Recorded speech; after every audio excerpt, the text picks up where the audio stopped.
بسم اللہ الرحمن الرحیم۔ السلام علیکم دوستوں۔ ایک بزرگ بیمار ہوئے تو ان کی والدہ ان کی عیادت کو تشریف لائیں۔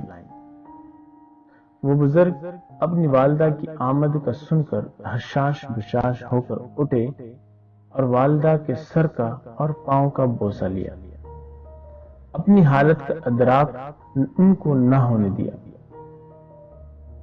اور نہایت چستی کی حالت میں بیٹھ کر والدہ سے بات چیت کرتے رہے، مگر جون ہی والدہ گھر سے رخصت ہوئی، یہ تکلیف کی وجہ سے بستر پر گر پڑے اور ان پر غشی طاری ہو گئی۔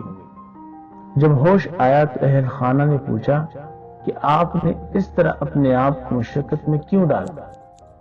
تو فرمانے لگے کہ بچے کی ہر ہائے اور درد بھری آواز والدین کے دل میں زخم کر دیتی ہے،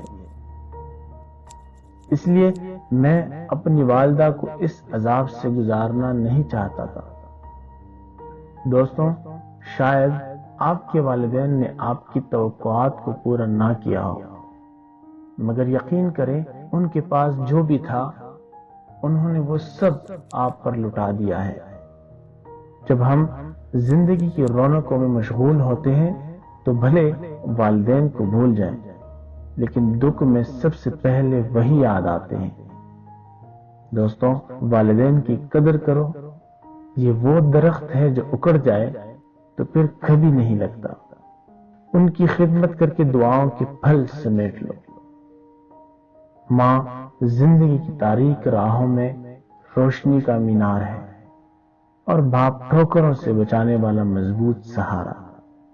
دوستوں، اپنے والدین کی قدر کریں، یہ بہت قیمتی سرمایہ ہے۔ اللہ ہم سب کے والدین کو صحت عطا کرے اور ان کا سایہ ہم سب پر ہمیشہ قائم و دائم رہے۔ دوستوں، ویڈیو پسند آنے کی صورت میں لائک کریں، کامنٹ کریں اور شیئر ضرور کریں، اور اگر آپ ہمارے چینل پہ نئے ہیں تو سبسکرائب کرنے کے ساتھ ساتھ گھنٹی کا بٹن ضرور دبائیں تاکہ آپ سب کو ہمارے نئی آنے والی ویڈیو کی نوٹیفیکیشن ملتی رہے۔ جزاک اللہ۔